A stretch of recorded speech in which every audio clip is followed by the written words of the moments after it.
Olá, meus caros alunos do nono período, tudo bom? A aula de hoje de prática jurídica é dedicada à petição de relaxamento de prisão, tá? No processo penal, nós temos basicamente 4 modalidades de petição para obtenção da liberdade daquele cara que foi preso. Então a gente trabalha mais ou menos nessa ordem, olha só. Relaxamento de prisão, quando eu tenho uma prisão ilegal, quando a característica daquela prisão é uma prisão ilegal. Eu tenho pedido de revogação, o pedido de liberdade provisória, segundo, pedido de liberdade provisória, que é uma petição utilizada para as prisões em flagrante, partindo do pressuposto que aquele flagrante foi um flagrante legal, não é? Flagrante legal. Então vamos lá, relaxamento de prisão, prisão ilegal, pedido de liberdade provisória direcionado aos flagrantes, desde que esse flagrante seja um flagrante que obedeceu os requisitos processuais. Uma petição também de revogação de prisão preventiva, que é quando eu tenho uma prisão decretada pelo magistrado no curso da persecução penal. Não teve flagrante, foi uma prisão decretada por ordem do juiz no curso da persecução, ou seja, pode ser uma prisão decretada tanto na fase de inquérito quanto na fase do processo, fase da ação penal. Tá? Quando isso acontece, a gente ataca esse tipo de decreto prisional com uma petição que se chama revogação da prisão preventiva. E uma última e maior petição com assento constitucional, na verdade não é uma simples petição, é uma ação constitucional impugnativa autônoma, que é a ação de habeas corpus. A rigor, ela vale para tudo, né? Relacionado ao cerceamento de liberdade, não só a isso, mas para o tema da aula de hoje seria nesses termos, tá?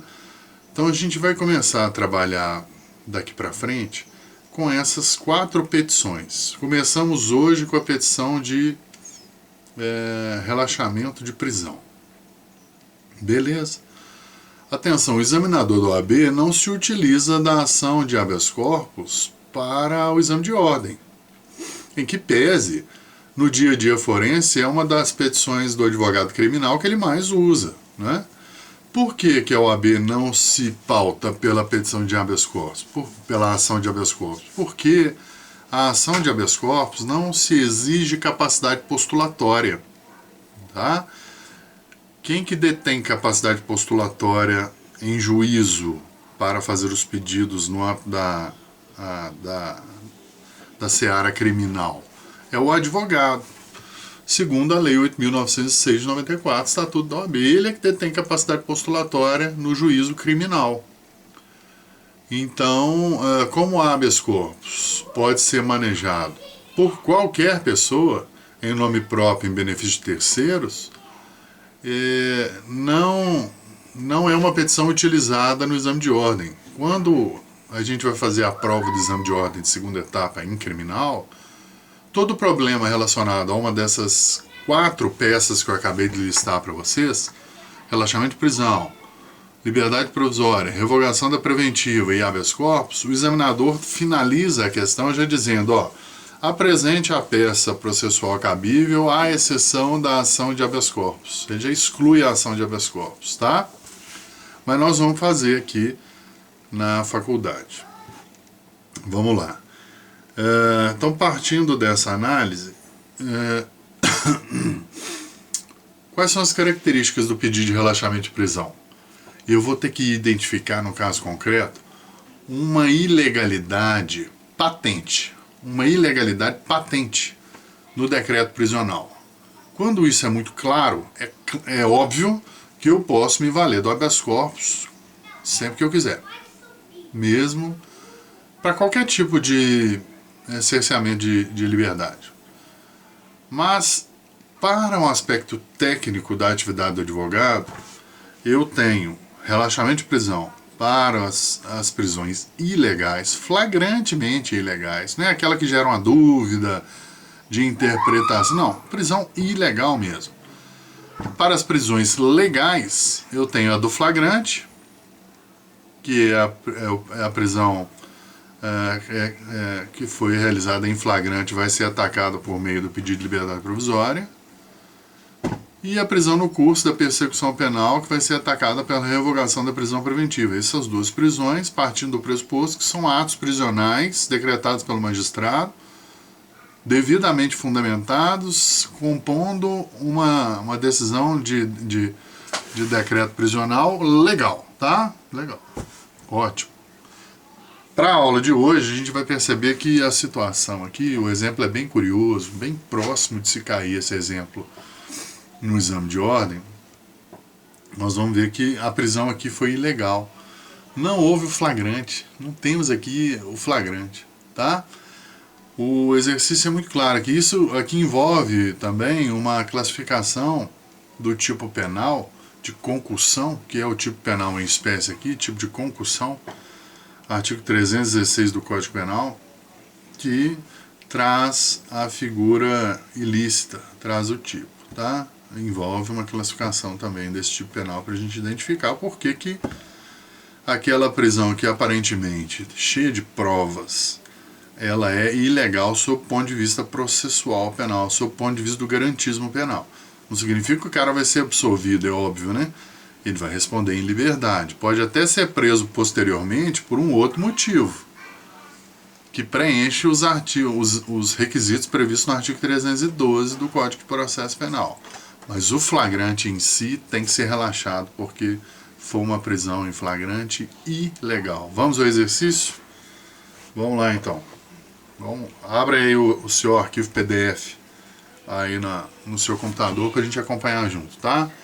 José de Araújo, recém-eleito prefeito de São Lourenço, em pleno exercício da função, com o objetivo de oferir vantagem indevida, convocou o empresário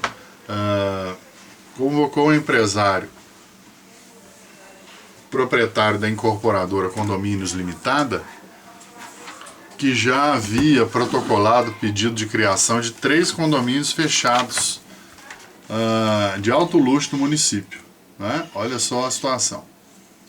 Contudo, seus projetos estavam pendentes de aprovação, em que pese toda a documentação está rigorosamente nos termos da legislação municipal. A reunião foi agendada para o dia 2 de junho de 2020, às 8 horas, no gabinete do prefeito, somente com a presença dos dois, a vítima e o autor do fato criminoso, com as portas fechadas ao exercício. Durante a reunião, sem que o proprietário da incorporadora proferisse qualquer palavra, o prefeito exigiu, olha só o tipo penal do artigo 316, me permite uma leitura incidental aqui, se for possível aí no seu computador, entre lá no site do planalto.gov.br, clique na aba Legislação e posteriormente na aba Códigos, Código Penal, tá? Olha aí, dá um Ctrl F depois que abrir, Ctrl F, coloca lá na janelinha artigo, põe 316, que é o número do artigo, já vai cair nele. É até bem ágil a gente estudar pelo computador nesse ponto, né? Então olha o tipo penal de concussão. É um tipo penal praticado pelo servidor público. O prefeito tem um servidor público transitório, mas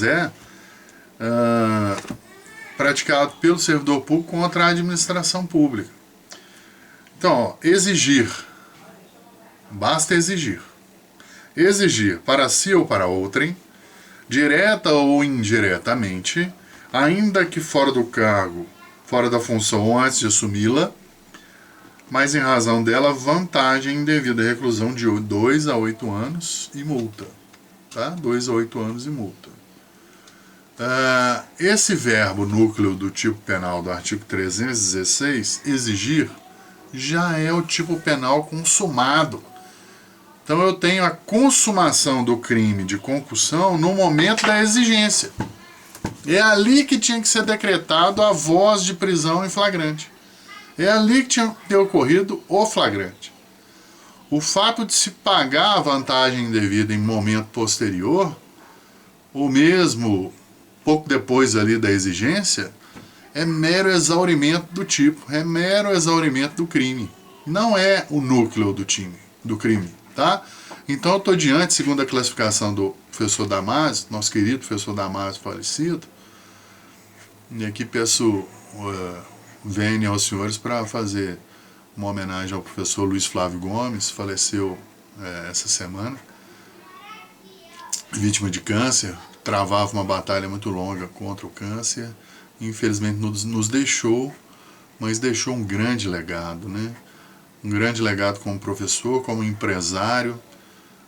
Foi uma das pessoas que, antes do professor Damasio até, profissionalizou o ensino à distância, o ensino jurídico à distância, democratizando, né, o ensino. Antigamente só quem fazia cursinho nas capitais, que era onde tinha o cursinho presencial, é que tinha mais chance de passar em concurso público. Hoje não, hoje você pode fazer o curso online, todo mundo recebendo o mesmo conhecimento, né, o mesmo conhecimento jurídico. E ele é que foi o precursor disso nos idos de 2003.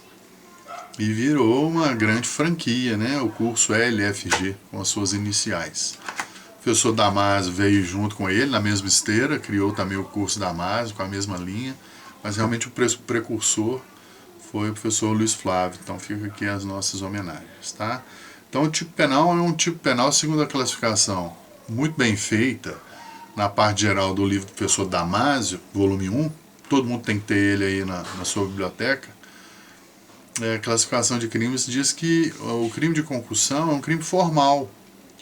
É um crime que não produz resultado naturalístico ou uma modificação no mundo exterior.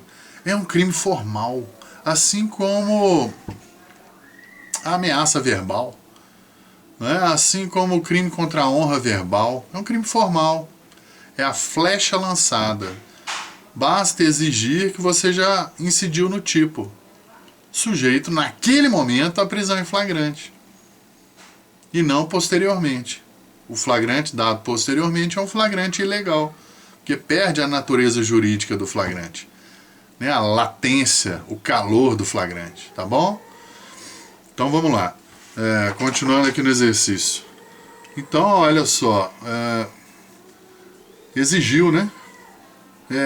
Durante a reunião, sem que o proprietário da incorporadora proferisse qualquer palavra, o prefeito exigiu o pagamento de uma mesada semanal como condição de aprovação dos 3 projetos, no valor de R$5.000, que perduraria por 1 ano, sendo o primeiro pagamento ser realizado no dia 14 de março de 2020, às 8 horas, na sede do sítio do prefeito no distrito de Campos. Tem um sítio lá em Campos, combinou que o pagamento ia ser lá. Gente, isso é muito comum, viu? Infelizmente, muito comum esse tipo de crime, tá? É difícil, às vezes, fazer a prova, não do flagrante, mas do crime em si. Até porque aquele que se sujeita a pagar a vantagem, porque tem dinheiro para isso, né? Está comprando um serviço mais rápido do munícipe, do prefeito, que tem poder econômico para isso, ele não vai querer acionar a seara criminal para apuração do tipo, né? Ele prefere pagar por fora, então ele também está praticando crime, né? Ele também pratica crime aqui, o particular que se beneficia dessa forma. O pagamento ia ser dia 14 de março, olha só, do dia 2 de junho para o dia 14 de... uma reunião foi agendada dia 2/6, né? 2 de junho. A reunião foi agendada dia 2 de junho. Parece que aqui o exercício eu errei nas datas aqui. Deixa eu conferir aqui, só um minutinho. A reunião foi agendada para o dia 2 de junho. O pagamento tem que ser posterior.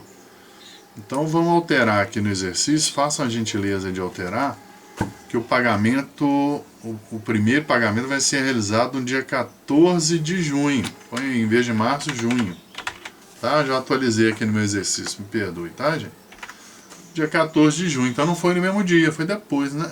Nem que fosse no mesmo dia, às vezes também não configuraria flagrante. Tinha que ser na hora, o crime formal exigiu, tinha que ter alguém ali para mandar prender ele. Ou o próprio particular pode dar voz de prisão. Ou o duro vai ser fazer a prova, né? No caso concreto. Vamos lá. Então, olha só, a reunião dia 2 de junho, corrigem no exercício, o primeiro pagamento dia 14 de junho, na sede do sítio prefeito no distrito de Campos, em Dom Viçoso. Pessoalmente, diretamente ao prefeito. Cauteloso, o empresário já havia preparado antecipadamente toda a gravação da conversa em dispositivo eletrônico fixado ao seu corpo. O Supremo Tribunal Federal já decidiu esse leading case aí mais de uma vez, né, fazendo uma interpretação da Lei 9296 de 96, que trata das interceptações telefônicas, e disciplinou a gravação, a escuta e o grampo telefônico. Tá?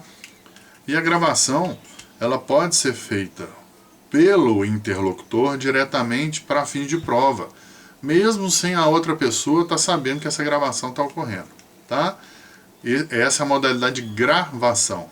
Eu posso gravar a minha conversa, eu sou um dos interlocutores. Não estou pedindo ninguém para gravar a minha conversa. Eu estou gravando a minha conversa.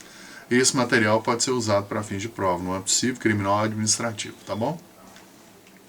Então ele já preparou o dispositivo no corpo para gravar a conversa. Dando a entender que cooperaria com a exigência do prefeito, depois o empresário procurou o delegado responsável de São Lourenço, compartilhou essa gravação com o delegado acabou se precipitando, né, no caso, montou um serviço de campana, não é isso? Campana, e no dia 14 de junho, corrijam aí de novo, 14 de junho de 2020, no horário combinado para a realização da prisão em flagrante, foi lá com a sua equipe para fazer a prisão ficar escondida, né? O Nestor usa a palavra montar campana para realizar a prisão em flagrante. A prisão em flagrante foi realizada com cooperação do empresário que compareceu simulando que ia entregar o dinheiro, a vantagem econômica. O prefeito é preso, levado à delegacia e o delegado ratifica o auto de prisão em flagrante, que na verdade é uma prisão ilegal. Até a prova que o cara utiliza é prova contra ele, nos termos dessa prisão. E sobre a prisão é que o prefeito vai ficar impune, né?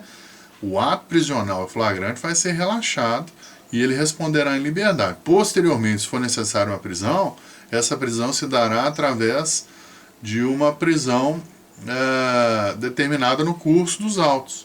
O juiz vai determinar a prisão preventiva dele, se esse cara se incidir nos elementos que autorizam a preventiva, no artigo 312 do Código de Processo Penal, tá bom? Então, beleza. Você é procurado pelos assessores do prefeito do escritório para tomar as providências. Não vale a ação de habeas corpus, já coloquei aí no final do exercício. Senhores, pedido de relaxamento de prisão. O ato prisional, ele é nulo. Certo? Ele é nulo, não preencheu os requisitos do flagrante previsto lá no Código de Processo Penal, provavelmente ele por volta do artigo 350 do CPP. Tá? Essa prisão há de ser relaxada. O professor podia fazer isso na via do habeas corpus? Sem dúvida nenhuma. Provavelmente é uma petição utilizada pelos advogados na prática, porque o habeas corpus tem trâmite mais rápido, mais ligeiro.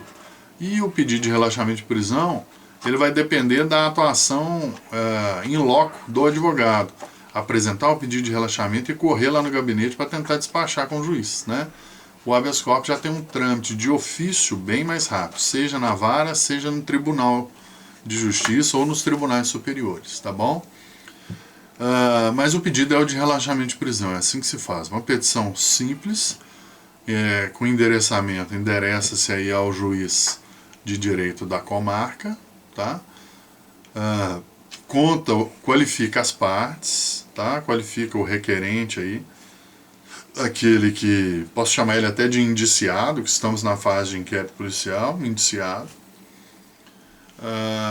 Esse indiciado, vai ser qualificado de forma completa na petição inicial no início, e não tem parte contrária, porque no inquérito policial a gente não tem parte, né? A gente vai narrar os fatos do que aconteceu, o exercício já sugere para a gente, e como fundamentação legal, eu utilizaria aqui o artigo 648, inciso 6º, é um artigo que fala do habeas corpus no Código de Processo Penal, mas serve como fundamento do relaxamento de prisão porque o ato processual ele é nulo, tá? Então, não deixa de ser uma fundamentação. E os dispositivos ali do Código de Processo Penal, vamos abrir aqui, ó, o livro do professor Rony, artigo aí 350, vamos ver se é 350 mesmo. Abre aí, manuseie o seu código aí junto comigo aqui, ó. Artigo 300... sobre o flagrante, não é 350 não. Da prisão em flagrante. 301, perdão, 301. Não dá pra gravar tudo, né, gente? Por isso tem que consultar, ó. Prova minha vai ser com consulta, hein? Alva de mega, tá? Seco. Então, a prisão em flagrante, ela está disciplinada no artigo 301 e seguintes. Então, você pode, no seu pedido de relaxamento de prisão, você fundamentar dizendo que não houve flagrante, você pode ilustrar aqui com os dispositivos do artigo 301 e seguintes, falando assim, ó, não houve flagrante não, excelência. Porque o flagrante se dá dessa forma, segundo os artigos 301 e seguintes ali do Código de Processo Penal. Não houve flagrante. Outra coisa, diante da classificação dos crimes, o crime de concussão do artigo 316, que é o que o prefeito está incidindo aí em tese, ele é um crime formal. Ele é um crime de mera conduta, não produz resultado naturalístico no mundo exterior. A sua consumação se dá no momento da exigência. Como o flagrante foi aí aproximadamente 12 dias depois, não há que se falar em prisão em flagrante. Tá vendo? Você está fundamentando o pedido de relaxamento de prisão. Então, dispositivos para fundamentar o pedido de relaxamento de prisão no corpo da sua petição, né? Assim, não precisa separar o capítulo de direito, não. Você pode utilizar do artigo 301 e seguintes, leiam, não é o artigo 301 ponto, não. Leia a partir do 301 e seguintes do Código de Processo Penal, beleza? Paralelo a isso, você pode buscar lá das ações autônomas, né, que indevidamente estão no capítulo de recursos do Código de Processo Penal, o trecho que fala do habeas corpus 648, inciso 6º do ato processual ilegal, tá bom? No final, você vai abrir um capítulo dos pedidos. Faça exposto, pede e requer a Vossa Excelência. Seja reconhecida a ilegalidade do ato prisional, com o consequente relaxamento da prisão. Ponto. Número 2. Relaxada a prisão, requer seja concedida a liberdade provisória ao indiciado ou ao requerente, tá? Sem fiança. O ato é ilegal, não há que se falar nem de fiança, viu? Porque a fiança é um instituto utilizado para as prisões legais quando cabe fiança, não é assim? A rigor, quando eu não tenho um crime hediondo ou equiparado. Então, você pede aí uma liberdade, como segundo pedido, uma vez declarado nulo o ato prisional, requer seja concedida a liberdade provisória do indiciado ou requerente. Terceiro, requer a expedição de alvará de soltura, né? Requer a expedição de alvará de soltura. Quarto, requer intimação do órgão do Ministério Público, tá bom? Anexo documentos, você pode aí juntar, se o processo, aqui o nosso processo não é digital, né, nas varas criminais. Você pode salvar isso tudo num CD-ROM, num DVD, e disponibilizar para o magistrado analisar lá no gabinete, tá? Pede urgência no pedido, tá bom? Pede aí a intervenção do Ministério Público no finalzinho, depois data, pede, espera deferimento. Esse é o pedido de relaxamento de prisão, tá? Beleza, meus queridos? Um forte abraço, coragem, em breve a gente está de volta de novo, tá? Saudade de vocês. Abração, tudo de bom.